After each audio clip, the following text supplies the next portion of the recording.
Jadi kalau ada keluhan kok sekarang makin banyak ini korupsi, itu akibat dari tidak jelasnya campur aduknya urusan pribadi dan urusan dinas. Negara besar kayak Indonesia bisa tidak, kita harus menuju era modern.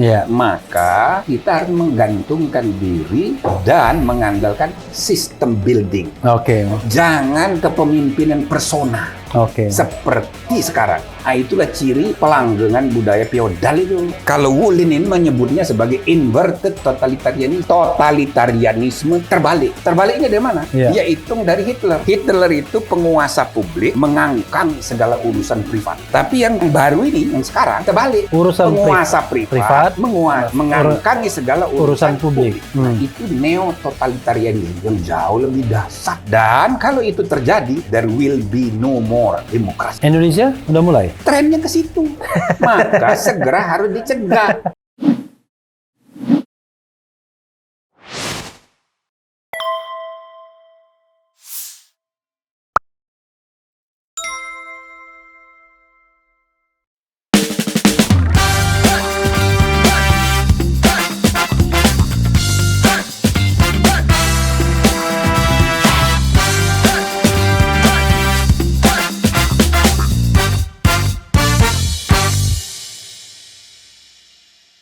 Assalamualaikum warahmatullahi wabarakatuh, Sobat RH sekalian.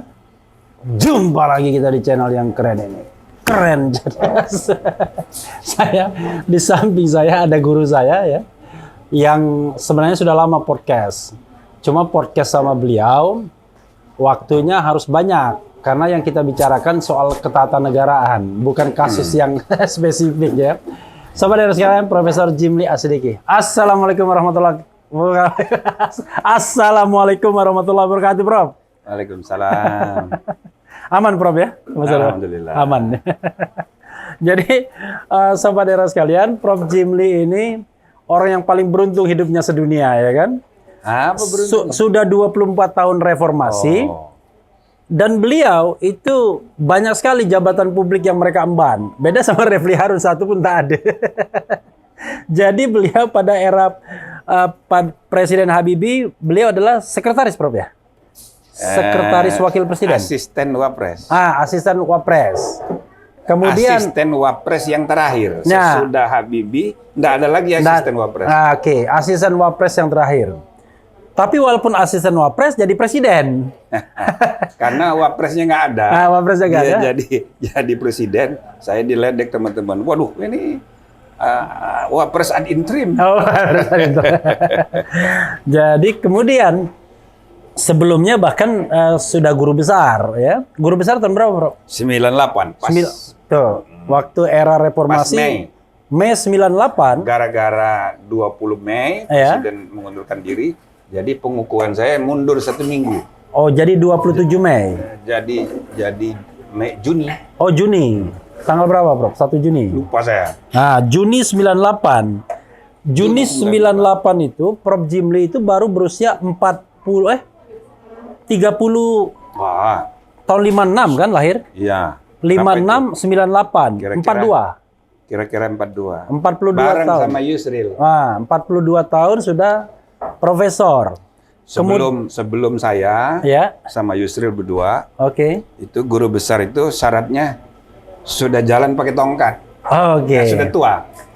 Dan itu yang terjadi di UI. Iya, di UI begitu. Nah, itu yang memecahkan rekor itu ya kami berdua tuh.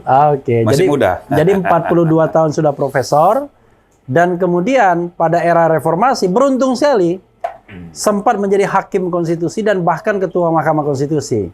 Waktu saya jadi wartawan, pernah WA SMS-an sama saya. Mungkin Prof lupa. Maju Prof, ikut anggota Mahkamah Konstitusi, ikut jadi hakim konstitusi. Gimana, siapa yang mau meng-endorse dan lain sebagainya. Ternyata tidak hanya terpilih sebagai hakim konstitusi, bahkan ketua Mahkamah Konstitusi pada usia yang relatif sangat muda. Pada waktu itu terpilihnya tahun 2003. Ya. Usia waktu itu kalau tidak salah masih 47 tahun. Ya kan? Ya, saingan agak kurang karena saya terlibat merumuskan undang-undang dasar, terlibat menyusun undang-undangnya, gitu kan? Bahkan jadi penasehat dari pemerintah dan juga dari DPR. Jadi honornya 2. Lalu sesudah jadi undang-undangnya telat. Tanggal 13. Tanggal 13 Agustus. Hanya 4 hari tersisa untuk memilih anggota. Makanya saya terpilih. Coba kalau agak lama nggak bisa terpilih.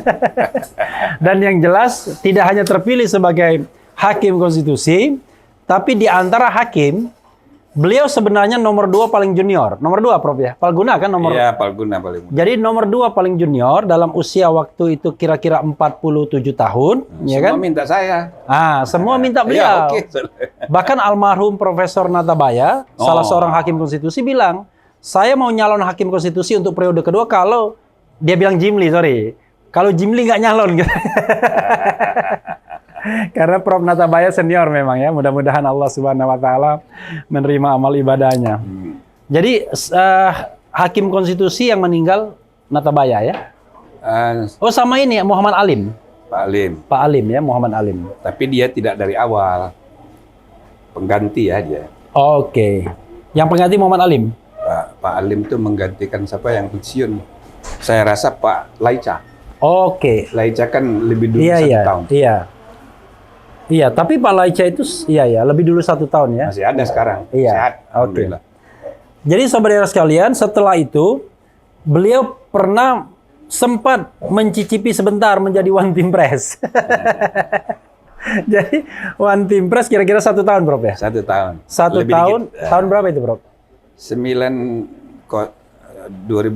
2010 masa pemerintahan SBY jilid 2. Jilid 2 kan. Tapi rupanya beliau tak betah. Akhirnya mengundurkan diri dan sempat kemudian menjadi ketua, istilahnya ketua DKPP. Dewan Kehormatan Penyelenggara Pemilu. Itu peradilan etika pertama di dunia. Itu peradilan etika pertama di dunia. Kalau MK ke-79. Nah, ini yang pertama. Tapi celakanya ketika Pak Jimli nggak ada, Prof Jimli nggak ada, redup lagi. Tapi sebagai ide itu lumayan akan terus karena dibutuhkan. Itu dari tahun berapa, Prof? Jadi 2012 sampai 2017. Jadi itu paripurna, 1 periode jabatan 2012-2017. Ada 340 yang kami kasih sanksi, sebagian besar dipecat. Luar biasa. Tugasnya tukang pecat. Dan DKPP itu lebih ditakuti dibandingkan Bawaslu. Jadi kalau anggota KPU nggak takut sama Bawaslu, tapi begitu DKPP turun tangan langsung dia mengkeret gitu, karena takut dipecat. Dan terakhir ini, dan masih luar biasa, beliau iseng-iseng aja, nggak serius. Tahun 2019, nyalon sebagai anggota Dewan Perwakilan Daerah dari DKI Jakarta, Provinsi DKI. Dan terpilih nomor 1. Terpilih nomor 1.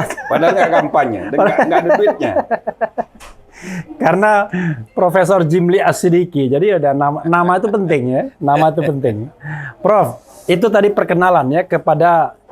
Ini kan banyak juga milenial yang nonton, Prof.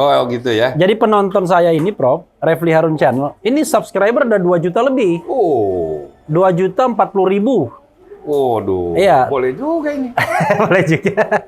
Dan penonton mayoritasnya berusia antara 25 sampai 34. 25, 34, kemudian 35 sampai 44. Itu mayoritas.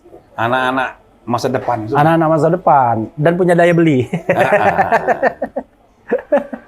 Prof, saya tidak mau tanya kasus, tapi tanya 24 tahun reformasi dengan jabatan publik yang sudah panjang, ya, dengan pengabdian kepada Republik yang sudah panjang, apa yang Prof pikirkan hari ini, apa yang Prof khawatirkan hari ini, apa yang Prof renungkan hari ini? Itu kan gampang. Ya, tahun ini 24. 24 tahun. Ya, tapi kalau tahun 2024 2024 itu kalau dihitung dari reformasi 26. Tapi kalau dihitung dari perubahan konstitusi yang pertama tahun 1999, Ya. itu 25. Oke. Nah, jadi saya melihat ya 2024 ketika pemerintahan ini berakhir dan akan ada presiden baru, itu momentum ya kita mengimplementasikan tuntutan kebutuhan untuk reformasi gelombang kedua. Oke, good.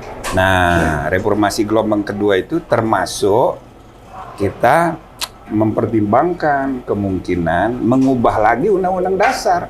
Oke. Tapi bukan sekedar menghidupkan GBHN atau BPHN. Tapi sistem konstitusional bernegara kita ini harus dievaluasi. Oke. Evaluasinya menyeluruh. Oke. Gitu loh. Jadi bukan hanya yang berakibat pada perubahan konstitusi, tapi juga perubahan rule of the game. Ya.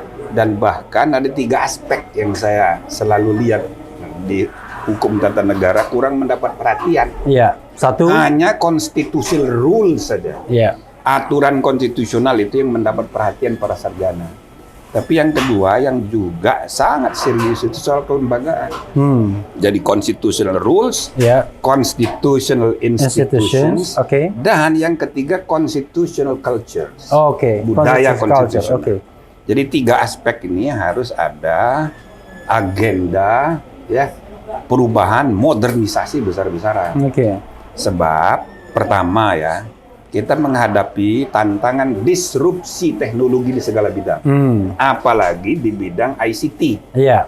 Ini membuat pola komunikasi berubah. Yang kedua, kita ini baru selesai pandemi ini. Belum selesai juga, 2 tahun nih. Oke. Dan Walaupun sudah agak longgar sekarang. agak longgar, tapi Iya, belum selesai. pernah kejadian dalam sejarah kita mengalami pandemi selama ini. Iya. Jadi orang pada khawatir gitu loh. Ya, ini dampaknya itu berkelindan juga dengan ancaman perang. Perang dunia ini. Ya. Apakah perang ekonomi, Iya. perang politik dan militer. Iya. Maka menjelang pertengahan abad ke-21 Iya. ini akan ada ancaman yang gawat perubahan besar-besaran. Seperti terjadinya perubahan dahsyat di pertengahan abad 20. Oke. Itu kan sesudah Perang Dunia Pertama, Ya. Great Depression tahun 30-an, Iya. tahun 40-an Perang Dunia Kedua. Oke. Nah, akibatnya di pertengahan abad ke-20 terjadi perubahan tata ekonomi sosial politik dunia Oke. besar-besaran. Oke. Pasca Perang Dunia Kedua itu kan? Iya. Ini menjelang 100 tahun Indonesia Merdeka 2045, ini kita harus antisipasi perubahan serupa. Jadi kalau kita tidak berubah, tidak coba ya evaluasi lagi nih produk reformasi konstitusi kita ini kan bisa telat kita. Pertama, undang-undang dasar yang kita hasilkan 4 kali perubahan itu memang banyak kelemahannya. Ya. Ya kan? Dan dari awal Prof kan sudah mengindikasikan itu iya, kan? Dari sejak awal. 2002 ada buku saya dengan footnote setiap ayat, bahkan dulu kita bikin komisi konstitusi untuk itu. Ya. Yakob Tobing undang saya karena dia ingin saya yang jadi ketua KK itu, tapi karena saya udah keburu jadi ketua MK nggak bisa rangkep. Siapa tadi? Yakob Tobing. Yakob Tobing Yakob dia Tobing. ketua Ya, oke. PAS 1 waktu itu. Iya. Nah, lalu ya Pak Sri Sumantri yang jadi ketuanya dan anggotanya banyak sekali ingin menyusun konstitusi baru. Akibatnya masuk kotak hasil KK itu. Iya. Itu menggambarkan bahwa produk 4 kali perubahan itu banyak kekurangan. Iya. Apalagi pada tataran implementasi selama 25 tahun. Banyak sekali. Iya. Misalnya kelembagaan KY. Iya. Untuk apa KY itu kalau sekedar untuk ya mengusulkan pengangkatan hakim agung? Terlalu mahal. Terlalu mahal masuk konstitusi, kan cukup pansel. Iya. DPD. Iya. Ya kan bisa dievaluasi 25 tahun ini. Oke. Untuk apa barang ini? Kalau bahasa Arabnya wujuduhu ka'adami. Adanya sama dengan tiadanya. Nah, jadi ini harus dievaluasi. Istilah itu sudah lama saya nggak dengar ya. Iya. Jadi wujudnya sama dengan tiadanya. Sama. Nah, Tak ada bedanya. iya. Jadi memang harus banyak evaluasi yang kita kerjakan. Struktur kelembagaan bernegara kita ini, bahkan di buku saya ini bukan hanya struktur kelembagaan negara, struktur sosial ekonomi politik. Prof, stop dulu harus Prof. Karena Prof bilang buku, jadi saya lupa. Betul. Jadi sobat era sekalian, Prof Jimli ini banyak menghasilkan buku. Tadi saya bilang, Prof bawa aja Prof bukunya. Nah ini sebagian buku dari berapa buku Prof? 70-an. 70-an buku. Jadi ini ada konstitusi keadilan, ada gagasan konstitusi sosial, ya kan? Kemudian ada omnibus law, ya kan? Kemudian ada green and blue constitutions, ya. Kemudian ada peradilan etik dan etika konstitusi, ada Pancasila identitas konstitusi berbangsa dan bernegara, ada green constitutions, ada ekonomi konstitusi. Luar biasa ya. Konstitusi ekonomi. Konstitusi ekonomi. Pokoknya udah 70 lebih. Luar biasa ya. Cuma gara-gara isinya serius semua, nggak dibaca orang. Ini mulai. Nanti bukan. Dan ketebelan. Bukan, nanti akan dibaca orang kalau orang butuh. Iya. Oke, Prof. Itu menarik ya. Tadi soal perubahan konstitusi tadi. Sekarang ini kan kalau kita lihat di masyarakat akan ada 3 golongan tuh Ya. melihat konstitusi. Golongan romantis. Golongan romantis itu adalah ingin kembali ke konstitusi PPKI yang sudah reinstall lagi di 5 Juli 59. Golongan yang mapan. Mapan itu ya konstitusi yang sekarang ya sudah inilah karena mereka bagian dari sejarah kan. Tapi ada juga pihak-pihak yang menginginkan perubahan. Ada yang mengatakannya perubahan kelima, ada yang macam-macam. Jadi ada 3 ini. Walaupun ada sempilannya juga yang berubahnya cuman GBHN dan lain sebagainya.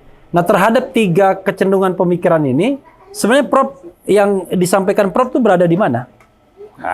Saya begini, kalau urusan konstitusi ini semua orang merasa ngerti. Iya. Sebenarnya itu bagus karena memang konstitusi itu jangan dibiarkan dia tinggal di atas langit-langit kehidupan tinggi, abstrak, ya kan? Jadi dia jadi bahan perbincangan sehari-hari semua orang. Itu bagus. Itu sama kayak ibu-ibu ngomong soal kuliner, semua orang merasa ngerti. Jadi kalau saya baca di grup-grup, ya adalah ketawain aja. Ya kan? Nah, toh akhirnya bernegara. Makanya saya nggak pernah komentar di grup beliau. Ada pernah diketawain. Akhirnya itu yang membuat keputusan. Bernegara itu membuat keputusan. Dan keputusan itu ada syarat-syaratnya. Jadi tidak tergantung pendapat orang per orang. Gitu kira-kira. Tapi nggak usah dilarang. Itu bagian dari dinamika sosialisasi kesadaran berbangsa bernegara. Memang harus begitu. Oke. Tapi Prof, tadi kan Prof menyebutkan 3 ya. Culture, institutions, dan rules. Nah kita mulai dari rules-nya. Oke. Rules apa yang menurut Prof yang barangkali harus diadakan dan harus ditiadakan? Ya, pertama kita harus mengaudit dulu sistem norma hukum dan konstitusi ini secara menyeluruh. Saya memperkenalkan Omnibus Law itu sudah sejak di MK dulu. Nah, tetapi maksudnya ini untuk menata hukum Indonesia. Jadi bukan sekedar untuk investasi. Bukan yang kayak beginilah. Bukan omnibus yang begini. Ini salah. Oh, bahkan salah ini. Salah karena ini dicampur adukkan dengan pengertian kodifikasi sehingga dia jadi tebel. Tidak perlu begitu. Dia ini hanya menerabas kiri kanan satu isu efisien. Satu isu misalnya. Iya, tidak perlu harus menggabung. Itu contohnya di Vietnam sejak 2007 dipraktekkan dan mulus. Nah, jadi banyak yang salah paham sehingga jadi tebel sekali. Jadi begitu banyak titipannya. Ya, waktu Pak Luhut jadi Menko Polkam, waktu Darmin Menko Perekonomian, itu saya sudah ajak diskusi juga soal ini. Nah, dia setuju, tapi sesudah dia jadi Menko Investasi, rupanya baru bisa meyakinkan. Sehingga yang di apa itu urusan investasi. Padahal menata sistem politik bukan urusan bagaimana membaguskan regulasi jadinya. Iya, jadi mestinya menyeluruh. Nah, itu satu ya. Kemudian yang kedua, puncaknya memang di konstitusi. Jadi kita harus buka peluang untuk perbaikan. Karena menghadapi masa depan itu kompleks sekali. Dan di samping itu ya, saya memperkenalkan ada aspek kedua di buku ini. Kita tidak bisa membangun peradaban bangsa dalam jangka panjang hanya mengandalkan rule of the law, Iya. tapi juga rule of ethics. Oke. Sekarang menjadi burning issues in the world. Iya. Semua negara membangun sistem infrastruktur ethics for public office. Dan bahkan itu menjadi keputusan General Assembly PBB. Maka semua negara bikin kode etik. Tapi belum dikonstruksi sebagai peradilan.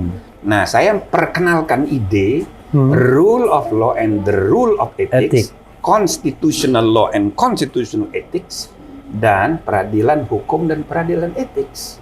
Nah, di sini. Dan ini masuk di dalam materi konstitusi yang ingin diubah tadi. Ya, Jadi termasuk role-nya di situ. termasuk Role dan institution-nya berarti. ya, infrastruktur etik dasar-dasarnya kita manfaatkan, misalnya kehadiran KY di situ.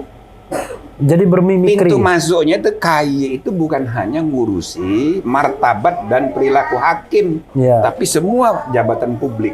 Baru ada gunanya ini barang. Artinya Kalau untuk sekedar mengajukan usulan hakim agung, lah bikin pansel cukup. Itu misalnya. Ya, misal. Karena tidak bisa kita menyelesaikan semua masalah Sambil minum, Prof, ya, dengan nggak apa-apa, Prof. hukum. Ya. Ya, apalagi hukum pidana. Sekarang penjara udah penuh. Ini kita salah ngomong biasanya dilaporkan orang. Nah, itu dia. Jadi, Padahal itu kan kadang-kadang pelanggaran etik aja, orang kan? beda pendapat tidak perlu masuk penjara. Iya. Jadi penjara itu tempat orang jahat, bukan tempat orang salah. Iya. Atau tempat orang bodoh. Orang bodoh itu nggak masuk neraka, cuman telat masuk surga. Kayak gitu. Nah, jadi hukum itu hanya menghukum. Tapi kalau etik tidak perlu membalas kesalahan orang. Iya. Tapi dia tujuan utamanya menjaga public trust terhadap institusi jabatan. I see. Tujuannya itu. Maka pecat aja. Iya. Gitu Jadi loh. yang sanksi terberat itu paling Pecat. pemberhentian. Pecat. Oke. Suruh dia nyari pekerjaan lain. Nggak cocok di sini. Nah, ayo nggak cocok sini. Oke. Begitu. Makanya kita 300 berapa itu, lupa saya di KPP periode saya itu banyak yang kita pecat. Itu rules ya, rules institution. Tadi selain apa? Institusi. Iya. Sekarang kita harus evaluasi menyeluruh institusi. Iya. Perkembangan institusi publik itu banyak sekali. Misal, untuk melakukan fungsi penyidikan ada 55 instansi. Oke, tidak hanya yang dikenal orang jaksa, polisi. Itu 3 yang terkenal, tapi Iya. masih ada PPNS 52. Oke. Tapi inefisiensi terjadi. Itu mengulang lagi dari nol ketika itu ditangani polisi. Iya. Koordinasinya nggak begitu rapi. Iya. Nah, ini kan harus dievaluasi. Ya kan? Jadi banyak institusi yang ngurusin HAM. Komnas HAM, Komnas Perempuan, Komnas Anak, Komnas Manula, Kementerian Hukum dan HAM, Dirjen HAM, eselon 1-nya banyak, ngurusi isu yang sama. Nah, tapi sendiri-sendiri. Komnas Anak, Komnas Perempuan, kan Komnas juga. HAM juga yang diurus. Nah, jadi yang begini-begini ini, ada yang saya namakan malfungsi kelembagaan. Atau disfungsi kelembagaan. Jadi ada urusan yang terlalu banyak yang ngurus, tapi banyak juga urusan yang nggak ada yang ngurus. Nggak ada yang ngurus. Misalnya urusan family planning. Kata orang Padang, kalau nggak ada PT-nya, nggak ada yang mau ngurus. Bukan, gara-gara sudah didesentralisasikan, daerah tidak ngurus family planning. Maka 10 tahun pertama reformasi, orang bikin anak bebas sekali. Nah, itu bisa. Jadi jadi family planning itu AKB dulu. AKB dulu. Nah, BKKBN-nya masih ada. Fungsinya anggarannya masih ada. Tapi kerjanya nggak jumlah ada. pegawainya sama, tapi kerjanya sudah diserahkan ke daerah. Nah, itu contohnya. Ya. Tapi kan itu tidak perlu tingkat konstitusi, Bro. Ya, makanya kita harus audit seluruhnya. Mana yang di konstitusi, mana yang masuk wilayah konstitusi, mana yang enggak, mana yang undang-undang. Dan kita manfaatkan ya legislatif teknik yang namanya omnibus itu sebagai cara. Jadi gampang sebetulnya. Ada jalannya, dan di undang-undang pembentukan peraturan perundang-undangan ini sudah dimasukkan Ya. ya metode omnibus itu. Ya. Walaupun Perubahan terakhir ya. walaupun undang-undang Ciptaker itu ditolak oleh MK dari Ya. segi formil ya, Ya. tapi sebagai prosedur itu sudah Terjadi. sudah resmi. Sudah resmi. Nah, maka itu juga bukan hanya di tingkat pusat pembentukan undang-undang, juga di Perda. Bisa omnibus juga. Nah, jadi rules of the game, legal rule, constitutional rules ini terbuka untuk pembaruan. Oke. Pintu masuknya salah Pintu satunya masuknya. omnibus. Oke, kalau culture apa yang mau dimasukkan? Nah, jadi constitutional rules, constitutional Institutions. institusi kita baru sebut itu sebagian. Ya. Ada lagi. Kita harus evaluasi kelembagaan ini ya, baik eksekutif, legislatif, yudikatif maupun campuran, maupun juga dari segi misalnya perencanaan dan pengawasan, anggaran dan kebijakan. Sampai sekarang kita belum ada evaluasi the quality of planning. Kalau kita bicara korupsi, itu kan the quality of spending. Oke. Tapi the quality of planning belum kita bicarakan. Oke. BPK pun itu audit kinerja yang dilakukan masih sangat terbatas. Oke. Belum menyangkut apakah suatu anggaran sesuai dengan tujuan, Ya. apakah sesuai kebutuhan rakyat, Ya. apakah sesuai tupoksi. Sebagian Sebagian besar anggaran APBN pusat, provinsi, kabupaten, kota itu disusun dalam waktu dekat pendek sekali, paling 1 bulan, hasil negosiasi. Oke. Jadi bukan berdasarkan Aspirasi. misalnya berdasarkan tupoksi. Oke. Maka harus dicek apakah benar 100% APBN APBD sekarang sesuai nggak dengan tupoksi Oke. dari lembaga yang dapat anggaran itu. I see. Oke, Nah, itu baru bicara tupoksi ya, sesuai atau enggak dengan tupoksi. tupoksi. Belum efektivitas, Belum efisiensi. efektivitas itu soal quality of spending. Iya. Nah, contohnya itu ya bagaimana ya anggaran misalnya ke luar negeri. Iya. Semua lembaga negara itu Iya.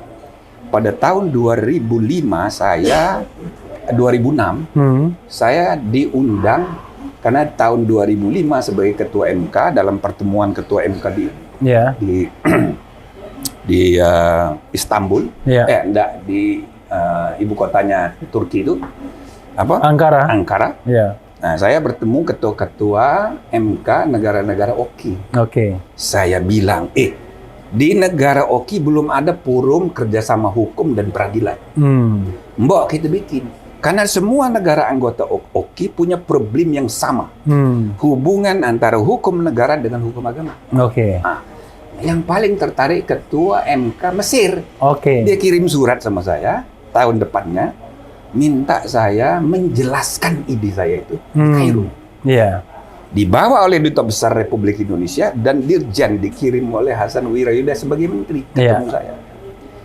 Mereka berdua ini menasihati saya, Pak, kami sayang sama Bapak, kami bangga sekali dengan MK ini. Iya. Kami mau menyarankan, bisa nggak Bapak nggak usah penuhi undangan ini. Oh, kaget saya. Begini Pak, jadi selama 2 tahun terakhir ini belum pernah ada pejabat Mesir ke Indonesia. Iya. Selama 2 tahun ini. Tapi sebaliknya. Tapi tahun ini saja sudah ada 150 pejabat Republik Indonesia ke Kairo. Itu tahun 2006. 2006. Nah, dari mana saja saya bilang? Menteri, Nah. ya kan? Anggota MPR, DPR, DPD, gubernur dan wakilnya, bupati dan wakilnya, wali kota dan wakilnya, serta anggota DPRD. Total jantara 150 sudah. Pejabat dari sana ke sini belum ada. Saya langsung berdiri, terima kasih. Nah, itu anggaran sampai sekarang masih ada di semua kementerian semua. For nothing. Anggaran keluar negeri itu. Iya. Anda tahu yang namanya senator dari Amerika kalau ke Jakarta pasti dia minta ketemu dengan presiden, dan presiden siapapun pasti terima dia. Iya. Padahal dia sendirian. Iya. Ini 150 orang apa? Nah, itu misalnya. Ya, padahal kita negara besar juga kan. Itu sebagai sekedar contoh. Iya. Jadi the quality of planning itu harus diaudit seluruhnya, bukan hanya untuk luar negeri. Dugaan saya 50% itu karena lobby. bukan karena tupoksi, bukan karena kebutuhan, dan bukan mission driven. Nah, di sana ketemu juga orang Indonesia aja kadang-kadang. oh iya. Nah, jadi ini semua ya menyangkut soal reformasi kelembagaan. Bahkan saya gambarkan kelembagaan yang harus kita reformasi itu seperti Why Nations Built tulisan James Robinson sama Daron Acemoglu. Itu ciri negara itu gagal ataupun maju itu terletak pada the quality institusi. Apakah institusinya itu berkualitas, inklusif, tidak ekstraktif. Maksudnya tidak memakan sumber daya dalam dirinya sendiri, tapi tidak berdampak kepada kemajuan.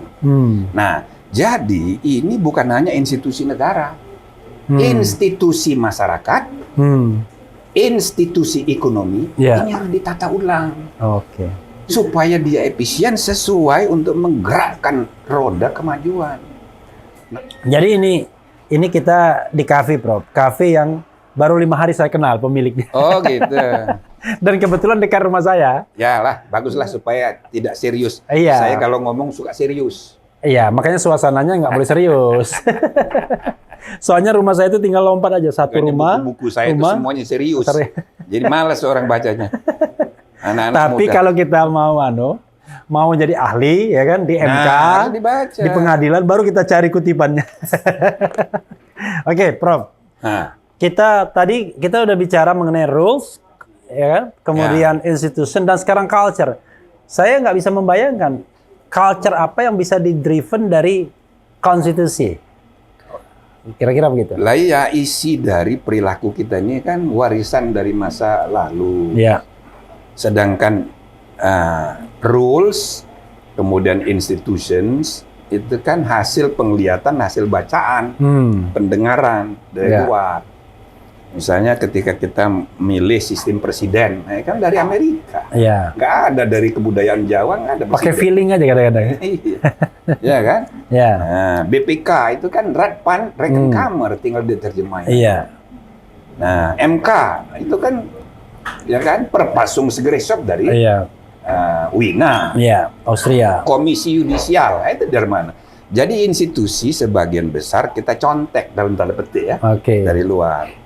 Rules begitu juga. Dengar di sana ada undang-undang anti terorisme, kita contek. Ada money laundering, ya kan? Itu gara-gara kerajaan luar negeri untuk studi banding tadi.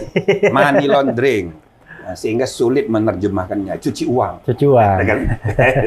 Nah, tapi perilaku yang dalam diri kita ini kan turun temurun. Nah, itulah kebudayaan. Jadi kalau kita tidak beri perhatian, kita pidatonya demokrasi, tapi perilakunya tidak. Kelakuannya ada beda pendapat sedikit, 7 turunan nggak ditegur. Nah, itu misalnya. Ada yang begitu ya, 7 turunan nggak ditegur. Ada. Belum 7 turunan sih, baru 1 turunan. Pidatonya anti korupsi, tapi amplop plek, masuk langsung. Nah, kan itu. Nah, itu soal perilaku. Nah, jadi kita ini sengaja memilih republik. Merek resminya. Tapi tahu nggak Anda, waktu kita memilih negara kesatuan, bukan negara federal, itu tidak pakai voting. Padahal memilih republik pakai voting. Tapi memilih republik pakai voting, karena ada yang pengen kerajaan. Yang mau kerajaan ada 6 orang. Iya, paling tidak ada gitu. Ada. Gitu. Nah, semula ada 9, ngotot. Karena ngotot, maka terpaksa pakai puting. Nah, waktu puting 55 orang mau republik, 6 mau kerajaan. Nah, tetapi saya selalu gambarkan, seandainya sebelum diputus, bikin referendum dulu. Dari Sabang sampai Merauke, belum tentu republik yang menang. Jangan-jangan kerajaan yang menang. Nah iya, karena rakyat Indonesia, cognitive awareness-nya, kesadaran pengetahuan dan kesadaran perilakunya kerajaan.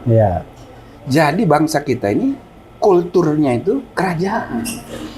Nah, apa ya bahasa yang paling enak? Bukan feodal ya, tapi kulturnya stratifikasi begitu ya. Nggak egaliter ya? Nggak egaliter.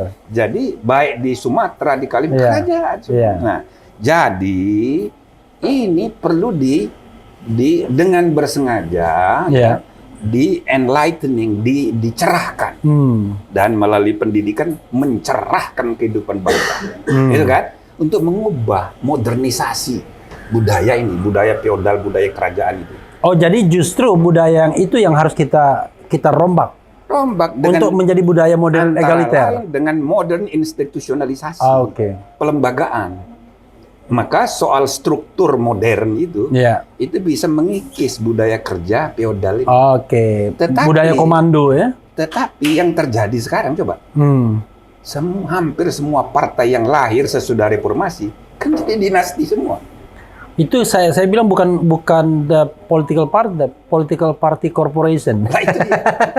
Nah, budaya yang sama terjadi di lingkungan oligarki bisnis. Oke. Politik, bisnis, dan dinasti itu jadi satu kesatuan. Maka institusi kita republik, institusi kita demokrasi, tapi budaya kita kerajaan. Oke. Nah, jadi bukan kita balikan institusinya ke kerajaan, tetapi budaya kerajaan itu yang harus menjadikan budaya egaliter demokratis gitu ya. Nah, gitu. Ini harus karena itu tuntutan modern kan? Dengan bersengaja. Iya. Banyak yang tidak mengerti dan menikmati. Kata Lord Acton, power tends to corrupt. Corrupt itu bukan hanya korupsi duit, tapi penyalahgunaan. Nah, dibungkus lagi oleh budaya feodal, ya orang jadi menikmati, spoil. Nah, jadi siapa saja yang duduk dalam singgasana, di mana saja dalam struktur kekuasaan, itu diperlakukan dengan seperti raja, dimanjakan.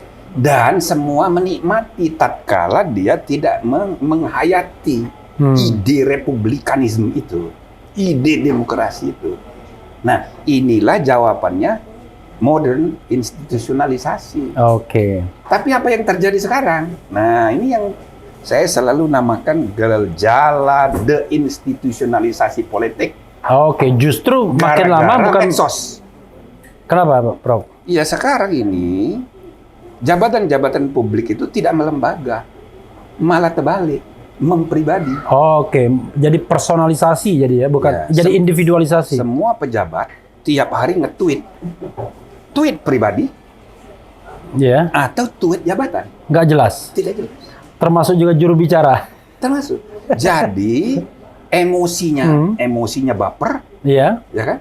Jadi antara komunikasi jabatan dengan komunikasi pribadi personal blur campur aduk tumpang tindih. Inilah yang saya namakan gejala deinstitusionalisasi politik.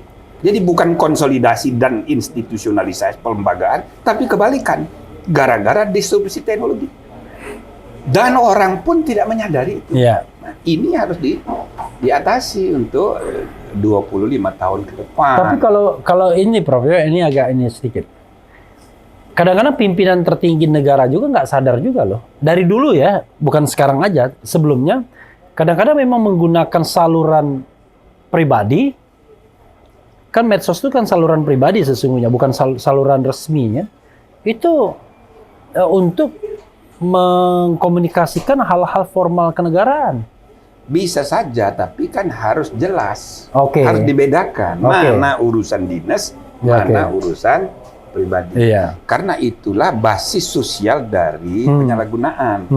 Jadi kalau ada keluhan kok sekarang makin banyak ini korupsi, itu akibat dari tidak jelasnya campur aduknya urusan pribadi dan urusan dinas.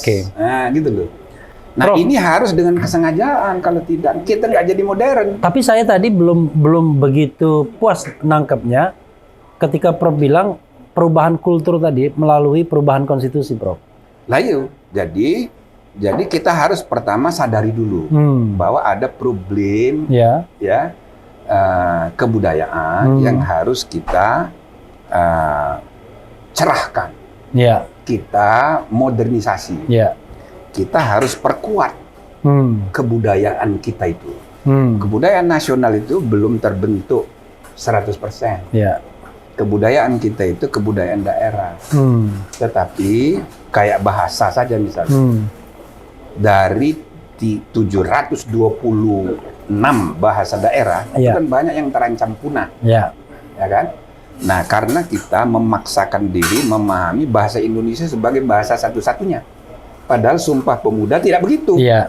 Bahasa Indonesia itu menjunjung bahasa Indonesia sebagai bahasa persatuan. Jadi bukan satu-satunya Bukan bahasa. satu-satunya.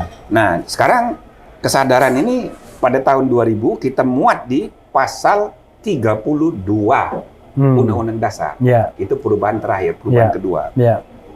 Untuk menggambarkan bahwa kebudayaan lokal, kearifan lokal itu harus kita perkuat sebagai jangkar daya tahan ketika kita harus membuka diri di arena globalisasi. Jadi pertarungan pengaruh global dengan pengaruh lokal, glokalisme, itulah menghasilkan nasionalisme. Oke, global dan lokal nasionalisme. Nasionalisme ke depan. Ya artinya kita terbuka, bukan yang chauvinistik ya, nasionalisme yang terbuka, open minded. Cuma kesadaran lokal ini jangan ditinggal. Iya. Itu sebabnya dulu saya mempelopori penerjemahan Undang-Undang Dasar dalam bahasa daerah. Oke. Maksudnya itu biar akrab dengan rakyat. Nah, termasuk misalnya budaya lokal yang sering disalahgunakan, katakanlah noken. Iya. Itu di antara ketua KPU yang kami pecat paling banyak itu di sana itu, yang menyalahgunakan noken itu. Jadi noken itu bukan sarana untuk mempertahankan budaya, tapi sarana untuk mencari kemenangan secara mudah. Nah, bagaimana noken itu dimanfaatkan tapi dimodernisasi, misalnya gitu. Maka sistem pemilihan di Papua tidak harus sama dengan daerah lain. Oke. Katakanlah kita manfaatkan status dia sebagai otsus. Oke, asymmetrical decentralization. Dimodernisasi nokennya itu dengan cara dikonstruksi seperti electoral college di Amerika. Jadi setiap desa ngirim orang di Jayapura, katakanlah 1.000 orang, 1.000 orang itu memilih gubernur. Misalnya gitu. Jadi dia ad hoc.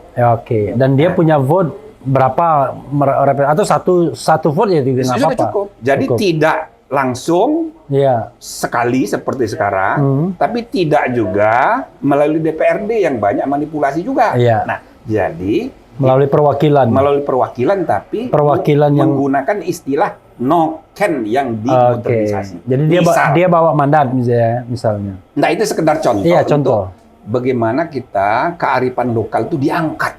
Oke. Dan di setiap daerah ada kearifan lokal seperti itu. Jadi itulah kekuatan kita yang harus kita bangkitkan untuk menghadapi pengaruh global.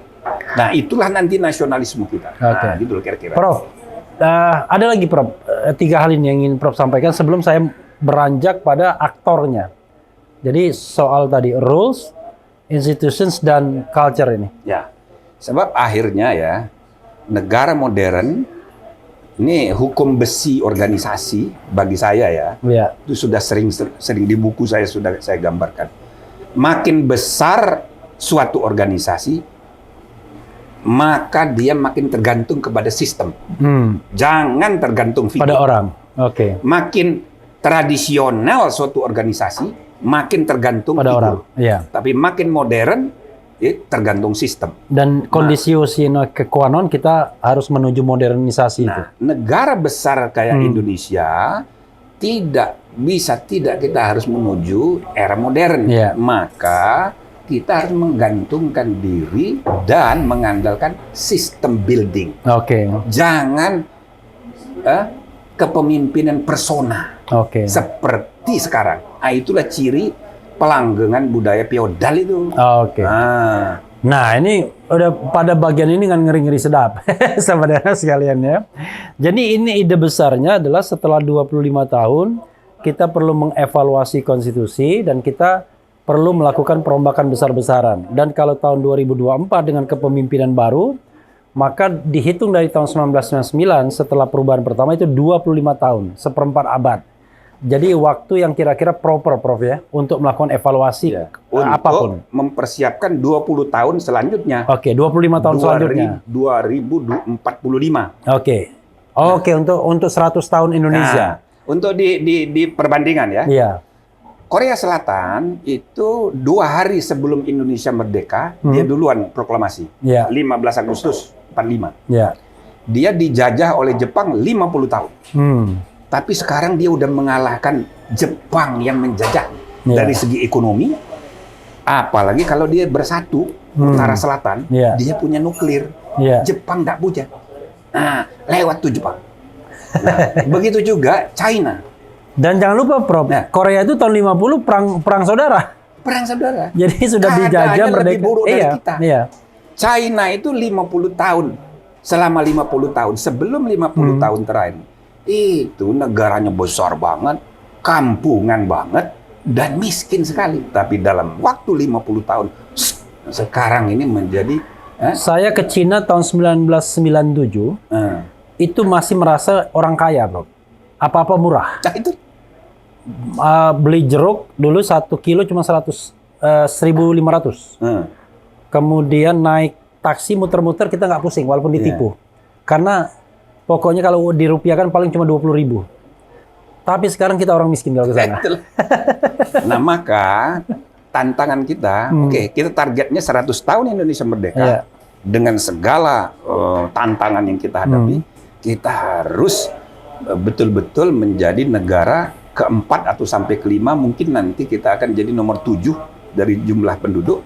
Setidak-tidaknya ekonomi kita 5 sampai nomor 7 tertinggi. Nah, Oke, karena jumlah walaupun penduduk kita besar. PricewaterhouseCoopers itu pernah merilis kita akan menjadi nomor berapa ya? Dibilang nomor 4 pada tahun 2050. Ya itu lebih bagus lagi. Iya, Ya, gitu. itu kalau hitungan jumlah penduduknya sekarang Iya. kita nomor 4. Iya. Tapi nanti kita akan menjadi nomor 5, sebentar disusul oleh Nigeria, disusul oleh Pakistan gitu. Nah, dari segi jumlah sumber daya manusia, tapi kekuatan kita selain manusianya banyak, sumber daya alamnya banyak. Iya. Tinggal yang kita butuhkan itu Leadership, management. China, Korea itu kan homogen. Iya. Kita ini terlalu plural. Maka kita harus bersatu, tapi yang mempersatukan sistem. Bukan orang. Bukan orang. Iya. Kita bersatu dalam satu kesatuan sistem berdasarkan Pancasila dan Undang-Undang Dasar 45. Nah, itu yang kita Jadi siapapun yang memimpin tidak jadi masalah. tidak jadi masalah. Karena sistem dan guidance-nya udah jelas.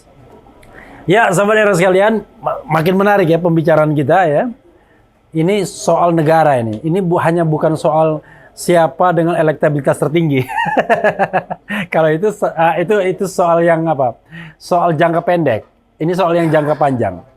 Jadi, tapi pertanyaannya tetap, akhirnya kan kita bicara juga soal kepemimpinan 2024, Prof. Iya. Nah, kan kita juga ada ide besar, tapi kalau tidak menapak di bumi yang realistis kan nggak bisa juga nanti diimplementasikan. Prof, kalau kita bicara aktor sekarang, setelah tadi bicara ide, lalu aktornya tuh siapa, Prof? Yang mau melakukan perubahan besar 2024 ini?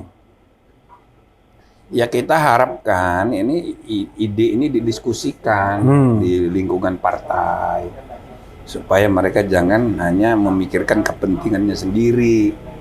Tapi kan susah untuk tidak begitu karena partai dibentuk untuk bagian golongan biasa aja yang dipikirin.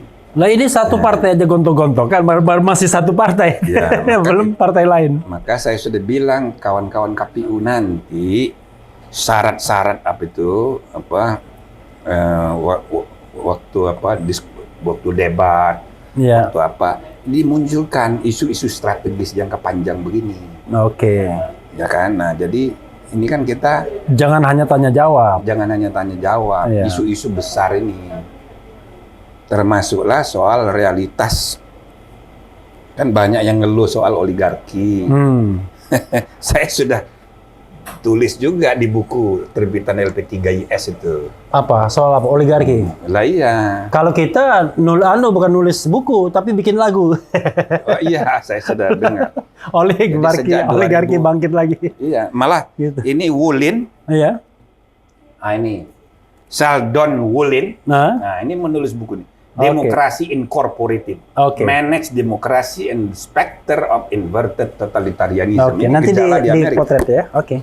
Oke. Nah, dia menggambarkan, ini ditulisin 2000 berapa ini? 2008. Nah, itu saya ulas sejak lama. bahwa gejala konflik kepentingan bisnis dan politik Oke. itu makin merajalela sejak, ya kan? Sebenarnya sejak sebelumnya. Ya. Ketika demokrasi makin mahal, Hmm.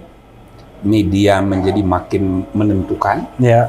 maka modal menjadi penentu. Oke. Ya, toh? Oke. Nah, yang paling rusak lagi sesudah Donald Trump terpilih. Konflik kepentingan bisnis dan politik itu yang semula bisa diatasi Ya. dengan undang-undang, Ya. di mana pejabat kalau dia mau bisnis silakan. Ya. Tapi bukan hanya tidak boleh rangkap jabatan dengan jabatan publik, tapi sahamnya harus diserahkan ke blind trust. Oke. Begitu juga kalau orang bisnis mau Apa blind trust? blind trust, jadi Oke. amanah buta, jadi Oke. manajemen independen Oke. mengelola saham. Oke. Nah, begitu juga kalau orang bisnis mau menduduki jabatan politik, Ya. boleh silahkan. Oke. Tapi begitu Anda menduduki jabatan itu, you bukan hanya tidak boleh jadi komisaris, jadi direksi, saham Anda harus diserahkan ke blind trust. Oke. Diserahkan Manajemen. untuk dikelola. Iya, keluar. Artinya dia tidak boleh cawi-cawi tidak lagi. boleh. Oke. Supaya tidak ada konflik kepentingan. Ya. Nah, sekarang ini lebih dari 50% pejabat publik kita ini pengusaha. Sekarang Yang itu namanya peng-peng tuh, pengusaha dan penguasa. menteri, Menteri XW, DPR, DPD, pengusaha. Nah, konflik kepentingan. Iya. Jadi ini yang harus dipisah. Makanya saya Bahkan gini, Prof, paradoksnya bukan paradoks ya. Faktanya adalah makin dia berkuasa, makin jadi orang kaya dia. Iya, makin jadi orang nomor satu. Iya. Nah, jadi waktu Donald Trump terpilih, Nah, undang-undang larangan konflik kepentingan itu tidak berlaku bagi seorang presiden yang sudah diatur di konstitusi. dia sendiri mendeklarkan. Lah ya, begitu ditanya soal undang-undang itu, lah itu undang-undang nggak berlaku untuk saya, kata dia. Dan itu benar. Karena itulah mantunya, anaknya berkantor di White House dan setiap hari membuat keputusan bisnis. Gitu loh. Jadi konflik kepentingan itu terjadi di mana-mana. Dari 7 orang presiden Amerika yang punya latar belakang bisnis, belum ada seperti Donald Trump. Untung nggak terpilih lagi. Karena dia konglomerat. Iya. Kalau yang lain tuh kayak misalnya Jimmy Carter punya kebun kacang. Iya, biasa-biasa. Petani lah, petani modern. Nah, jadi konflik kepentingan sesudah Donald Trump meluas ke seluruh dunia, apalagi di Indonesia. Nah, ini saya gambarkan teori Montesquieu itu sudah terlalu ketinggalan zaman. Oke. Trias politika. Iya. Sekarang quadrupolitika. Oke. Tapi saya bagi 2. Mikro, makro. Makro. Oke. Kalau mikro itu eksekutif, legislatif, yudikatif, dan cabang campuran. Iya. Nah, ini banyak lembaga, 50 lembaga kira-kira cabang campuran. Iya. Legislator juga, regulator juga, administrator juga, tapi ngadili juga. Iya. Nah, kayak KPPU, Iya. kayak KIP, banyak ini. Iya. Nah, ini yang inner Cabang campuran ya. ini inner structure power. Oke. Nah, yang satu lagi outer structure power itu yang makro. Makro. State, civil society, korporasi, dunia usaha, dan media. Media. Oke. Ini sekarang ini trennya ke depan, ya. Kalau tidak diatur, ini suatu hari akan ada seorang presiden menguasai empat-empatnya. Seorang pengusaha besar, Ya. menguasai industri media, Ya. lalu dia bikin partai. Ya. Niatnya apa bikin partai? Ya. 2 kemungkinan, mau jadi presiden atau wapres, atau mau jadi kingmaker. Ya. Nah, lalu sesudah jadi presiden atau sebelum jadi presiden, dia perlu menjadi ketua Dewan Suro di ormas-ormas, tinggal Jombang. Iya. Maka tiba-tiba 4 ranah kekuasaan berada di satu tangan. Ini saya namakan ya neo-totalitarianism. Kalau Wu Lenin menyebutnya sebagai inverted totalitarianism. Oke. Totalitarianisme terbalik. Iya. Inverted. Oke. Terbaliknya dari mana? Iya. Dia hitung dari Hitler. Hmm. Hitler itu penguasa publik, mengangkangi segala urusan privat. Oke. Tapi yang baru ini, yang sekarang, Ya. terbalik. Urusan Penguasa privat, mengangkangi segala urusan publik. Nah, ini terbalik. Nah, itu neo-totalitarianism yang jauh lebih dahsyat. Dan Indonesia sudah mulai. Dan kalau itu terjadi, there will be no more demokrasi. Indonesia udah mulai. Trennya ke situ. Maka segera harus dicegah. Segera harus dicegah.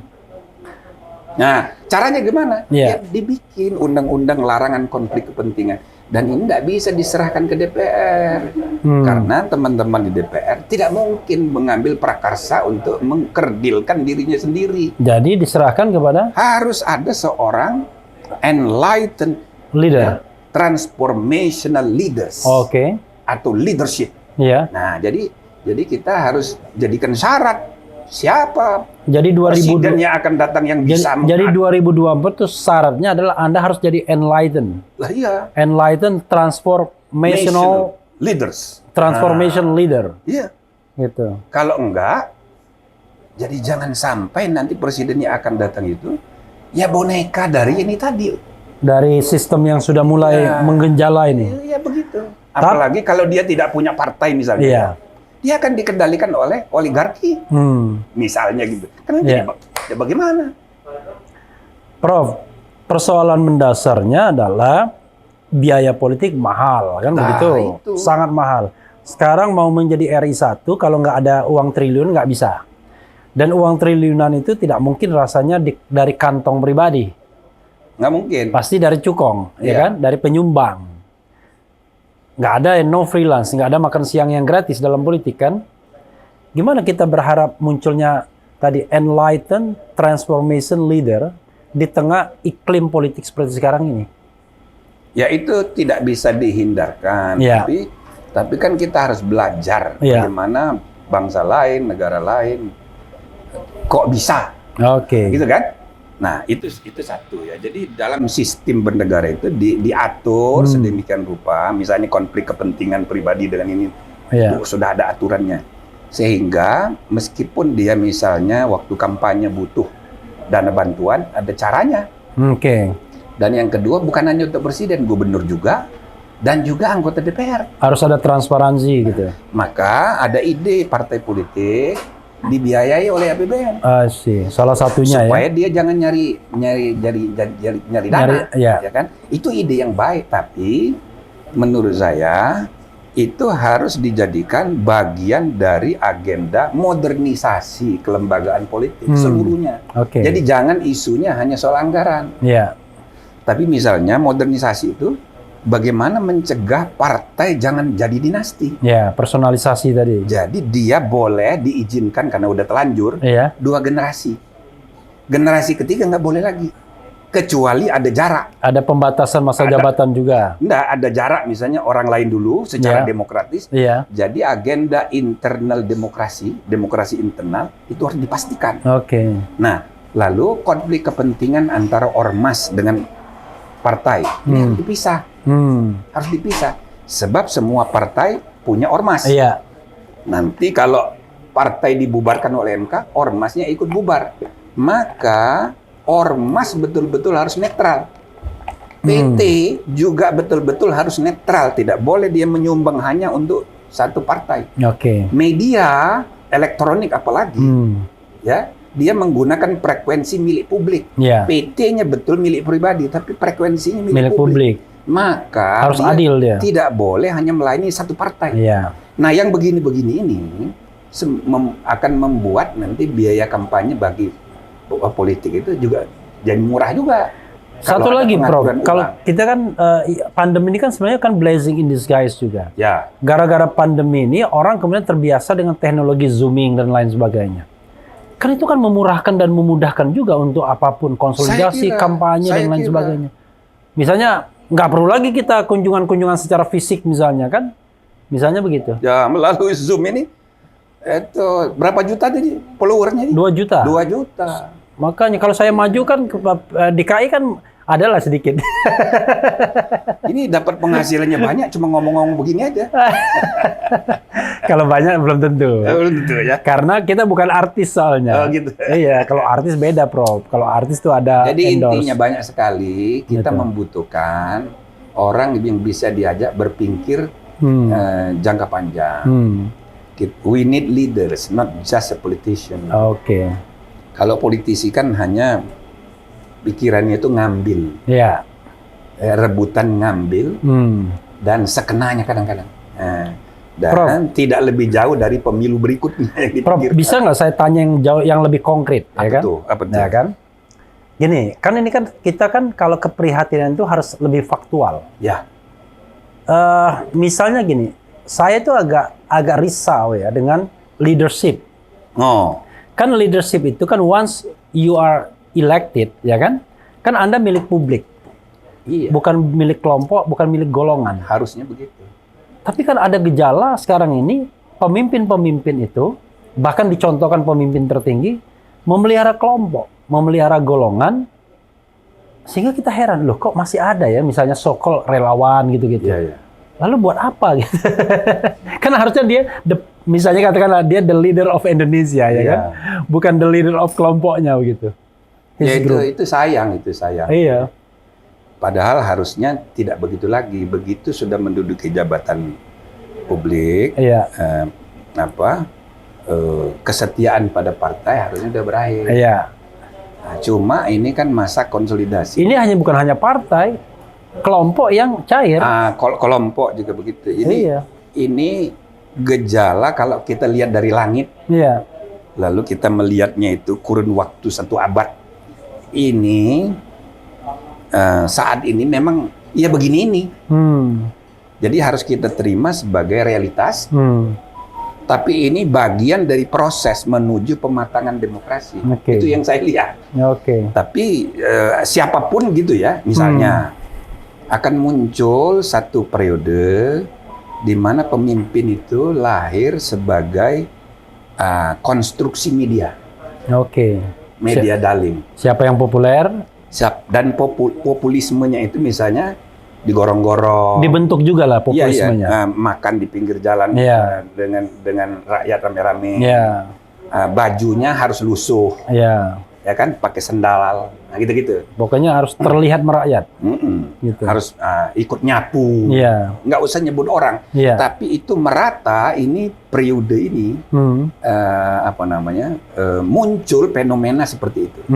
Tapi saya rasa ini hanya proses. Jadi sesudah ini rakyat kan akan mencari pola yang lain, Yang lebih substantif, lebih genuine. Tapi yang seperti ini harus kita alami dulu. Oke. Untuk apa kelebihannya? Jadi demokrasi itu bukan hanya dari rakyat, oleh rakyat, untuk rakyat, tapi bersama rakyat. Nah, jadi apa yang terjadi dengan rakyat bukan hanya objek, tapi dia subjek. Dia bersama rakyat. Iya. Jadi saya namakan ini periode di mana demokrasi kita, ide sebagai ide, diperkaya oleh pengalaman Indonesia. Dari rakyat, oleh rakyat, untuk rakyat, dan bersama rakyat. Terus dia bersama rakyat. Ya itu kan simbolik ya. Iya. Nah sehingga dia terus turun ke lapangan dan sebagainya. Artinya ketika dia diambil dari rakyat, ya dia tetap balik lagi, bukan dia menjadi di Menara Gading begitu ya? Ya kira-kira begitu. Oke. Jadi tapi itu ada plus minus. Minusnya ialah dia terus bersama relawan. Kira-kira gitu kan. Nah, lalu yang berbeda pendapat dimusuhi. Disikat malah. Nah, malah dipidanakan. Iya. Gitu. Itu misalnya gitu. Iya. Tanpa sadar. Ya? Iya. Tanpa sadar. Yang lain-lain kan menyesuaikan diri aja. Iya. Tapi kalau dilihat dari langit-langit kehidupan, itu tadi saya bilang, kita harus terima ini sebagai proses pematangan tadi. Jadi jangan terlalu banyak kita berkeluh kesah yang ujung-ujungnya seperti ketua DPD menerima masukan dari masyarakat mau impeachment. Yeah. Saya ketawa aja. Aduh, yang begini-begini tidak bisa. Ya kan? Jadi yang ini biar proses ini berjalan, nanti ada pemilihan umum, ya jangan dipilih lagi pola yang sama. Cari kepemimpinan dengan model yang berbeda. Oke, Prof. Misalnya gitu. Ya, saya masuk yang agak konkret lagi akhirnya. Kepemimpinan yang polanya berbeda. Artinya kalau kita bicara perubahan itu tidak hanya orang tapi rezim. Ya. Kira-kira begitu kan? Persoalannya adalah dengan threshold, balik lagi kemudian dengan threshold 20% ini, sudah diperkirakan maksimal calon itu bisa hanya 4, maksimal itu. Karena nggak mungkin distribusi merata 20 kali 5 kan? Kayaknya 3 cuma. Iya, artinya maksimal 4. Ya. Nah, dari maksimal 4 itu bahkan bisa 2 lagi. Bisa 3, 2, 3. Untung-untung terjadi perpecahan internal di kekuasaan, ya kan? Yang bagi kita blessing in disguise, ya kan? Kalau mereka kompak, selesai permainan. Karena sekarang kubu yang so-called istana menguasai 81,9%. Which is kalau mereka kompak, maka mereka bisa menghasilkan 2 calon dari rahim yang sama, kira-kira begitu. Iya. Sementara yang so-called oposisi nggak diajak sama sekali. Maka bagaimana kita berharap enlighten transformation leader tadi dari rahim seperti itu? Saya sih setuju aja itu jadi 0%, tapi bukan sekarang. Nah, oke. Kalau sekarang ini permainan sudah mau dimulai. Oke. Jadi kalau ibaratnya pertandingan bola, ini para pemain sudah siap mau masuk lapangan. Iya. Tiba-tiba dibuat pengumuman, peraturan diganti. Pemain yang tingginya sekian meter tidak boleh main, padahal dia udah di pinggir lapangan. Iya. Pemain yang pendek tidak boleh masuk lapangan. Itu nggak bisa begitu. Jadi saya rasa periode ke depan ini peluang untuk menghapus threshold ini saya kira terbuka aja. Saya jadi pemantau Pilpres Rusia terakhir. Ya. Putin terpilih 76%. 76%. Ya. Dari berapa calon tuh, Bro? Nah, calon yang mendaftar 34 orang Oke. ke KPU. Ya. Yang diseleksi dan berhasil lolos 8 calon. 76% dia. Tapi Putin sangat populer, Iya. 76%. Tapi yang 7 orang lainnya itu tidak dihalangi. Iya. Dan tidak apa-apa. Gitu loh. Iya. Jadi Indonesia sekompleks dan seplural kita ini, kalau capresnya misalnya ada 9 orang, Iya. kenapa? Why not gitu? Why not? Nggak Iya. apa-apa. Toh nanti yang, nah jadi malah baiknya adalah koalisi cukup 1 kali. Iya. Koalisi itu ketika menyusun kabinet. Iya. Jangan kayak sekarang itu pre-electoral coalition, Iya. second round coalition, Iya. kabinet coalition 3 kali. Dan itu pun bisa goyang di tengah jalan. Nah, kerjasama antar partai yang 3 kali berubah-ubah ini dengan harga yang berbeda-beda, Iya. ini tidak sejati. Jadi cukup kerjasama itu 1 kali membentuk kabinet coalition. Oke. Jadi kuat dia. Maka harus mayoritas iya, tapi dibentuknya bareng-bareng. Iya. Nah, jadi tapi itu hanya mungkin di periode sesudah 2024. Kalau sekarang itu akan mengacaukan sistem. Lagi pula MK sudah 18 kali lebih membuat putusan itu. Menyerahkan substansinya pada pilihan politik pembentuk undang-undang. Nah, jadi kalau secara pribadi, pendapat saya memang harusnya 0%. Tapi realitas sekarang ini ada isu 3 periode, ada isu calon independen. Maka ide perubahan undang-undang dasar pending sekarang. Oke. Untuk menghidupkan kembali GBHN pun nggak jadi. Oke. Maka kira-kira di periode ini tidak akan perubahan konstitusi. Oke. Paling untuk 0% itu perubahan undang-undang. Iya. Tapi nggak mungkin. Karena partai tidak akan ada. Nggak ada kok. Tidak ada lagi keinginan. Itu. Dan di MK pun demikian. Jadi saya berharap ini bisa dilakukan nanti sesudah pemilihan 2024. Makanya, Tapi begini, Prof. Misalnya ya, tiba-tiba MK mengabulkan tuh. Karena kan masih ada permohonan itu dari Partai Bulan Bintang dan bahkan dari DPD secara kelembagaan. ya enggak. Apa urusannya DPD? Itu. DPD kan tidak punya kewenangan yang berkenaan dengan undang-undang pemilu. Paling nanti di NU juga. Tetapi Partai Bulan Bintang. Dan itu sudah berkali-kali Yusril mengajukan. Kan dia udah bilang dia udah capek. Iya kan? Nah, jadi Enggak, saya justru berspekulasi begini, Prof. Tiba-tiba MK mengabulkan, ini mohon maaf nih ya dengan segala hormat, karena ada putra mahkota, misal ini kan, ada putra mahkota yang terancam tidak dapat kereta. Kan bisa, Prof. Nah. Jadi gesture kekuasaan, gesture istana yang mempengaruhi itu. itu MK akan rusak. Iya. Dari Iya. 9 orang, yang progresif itu cuma 2 orang, yang NU terakhir kemarin. Iya. Pertanyaannya yang 7, apa alasannya dia berubah pikiran? Saya rasa terima kasihnya karena diperpanjang masa jabatan, cukup 1 kali aja terima kasihnya. Tidak akan mempengaruhi keputusan. Itu berbahaya untuk citra dia sampai usia 70 tahun. Alasan apa dia berubah? Gitu loh. Sedangkan yang progresif cuma 2 orang. Gitu loh. Ya, tapi kan bukan tidak mungkin terjadi kan. Sekarang ini misalnya ya. Enggak, saya nggak percaya. Pemimpin tertinggi kan sudah memberikan green light akan mendukung si X ya kan. Sementara si X ini sama partainya dilepeh, kira-kira begitu kan. Nah, dia kan harus mencari partai lain. Kalau dia misalnya mencari partai lain dengan menggusur pemilik partai tersebut, wah ini etika politiknya di mana kan? Belum apa-apa. Nah, satu-satunya cara untuk bisa masuk dalam kontestasi, threshold harus 0. Wah, ini baru ini, isu baru ini. Iya. Sesudah pertemuan Projo kemarin ya. Iya, misal ya kan? Iya. Kan sangat mungkin terjadi. Ya, tapi saya masih percaya integritas kawan-kawan itu. Oke. Ya, 9 orang itu. Satu persatu itu saya Oke. ya kira-kira mudah-mudahan ya. Oke. Menjaga kepercayaan publik itu penting karena negara ini MK itu satu-satunya jabatan yang eksplisit disebut negarawan. Ya. Nah, artinya yang lain itu belum jadi negarawan. Mantan presiden aja masih jadi ketua umum partai atau ketua pembina partai, masih mikirin golongannya, belum negarawan juga itu. Kayaknya perlu juga dibuat undang-undang mantan presiden nggak boleh jadi ketua umum partai. Karena itu kan merusak image sebagai negarawan kan. Itu. Dia sudah menjadi belongs to nation ya kan. Tiba-tiba belongs to political party lagi gitu ya.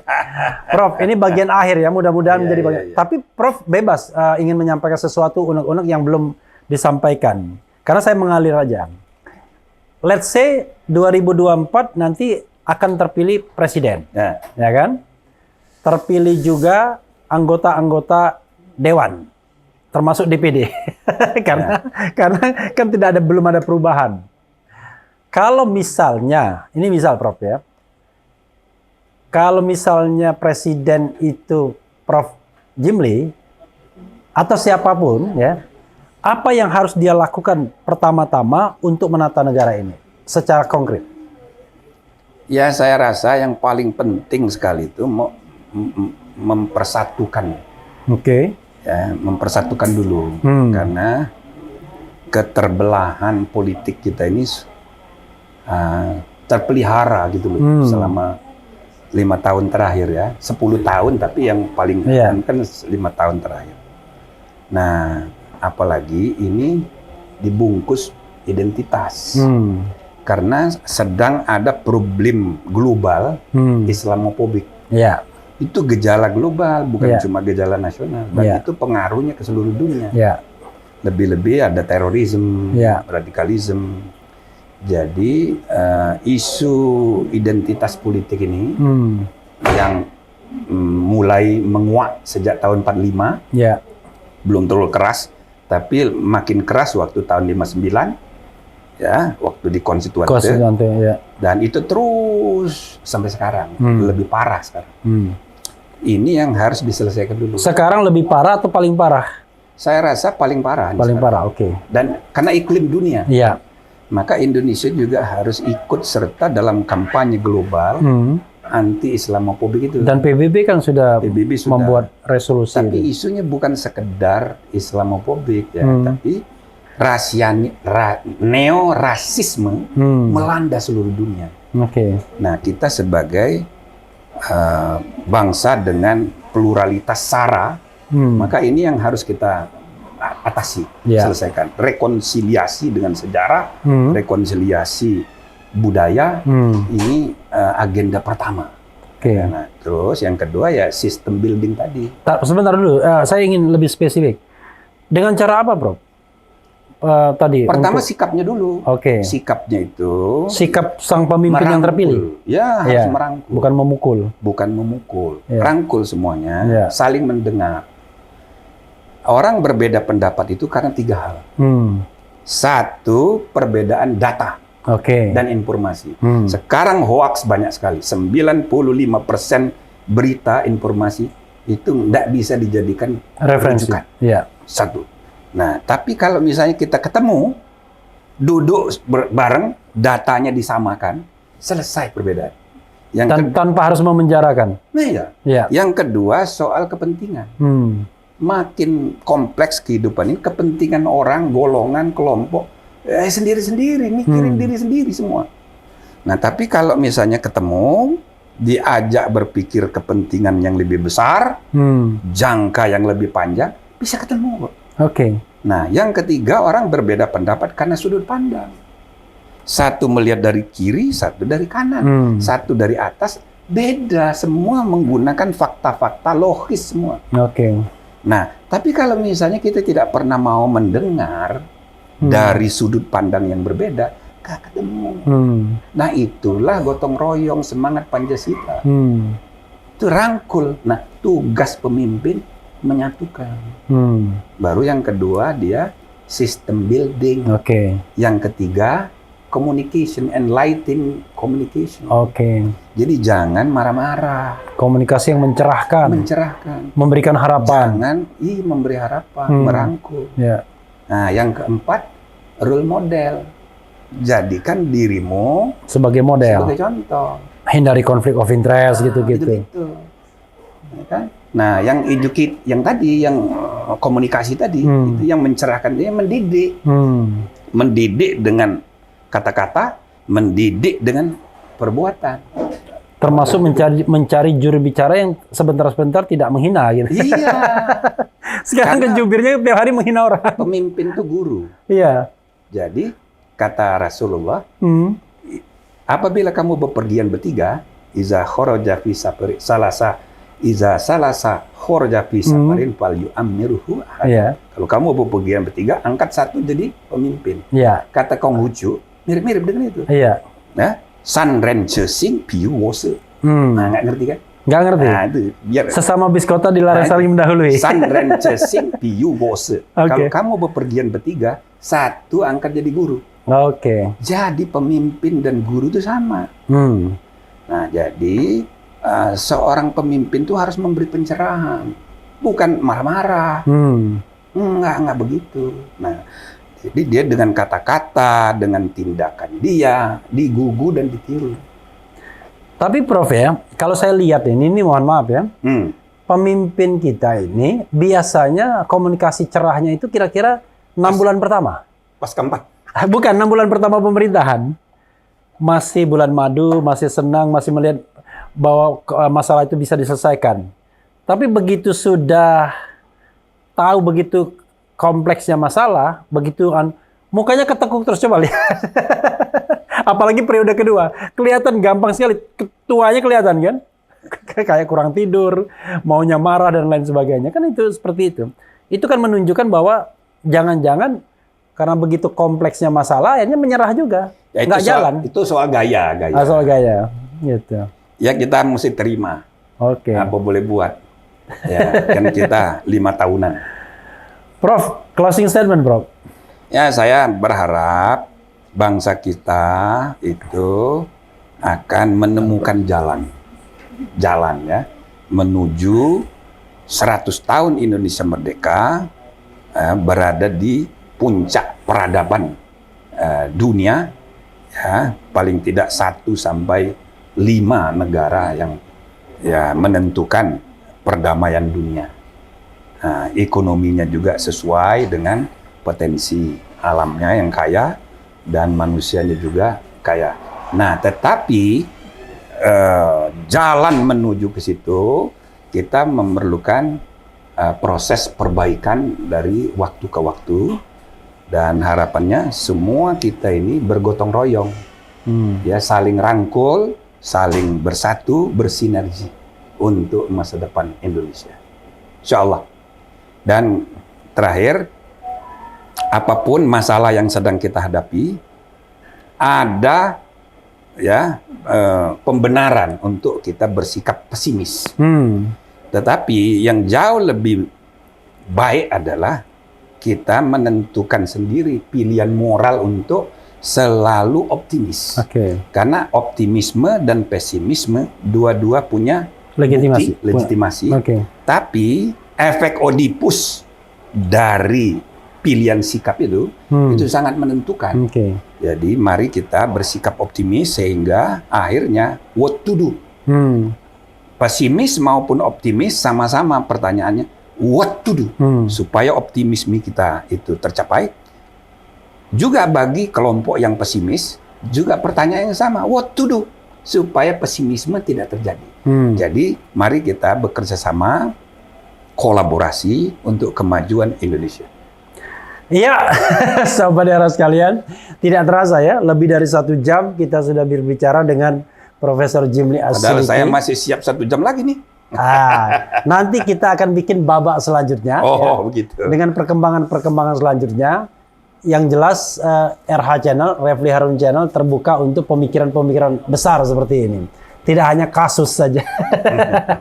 Beliau kritik saya ngomong kasus saja. Coba yang begini. Nah, ya sudah ngundang berapa kali kalau kasus amal saya.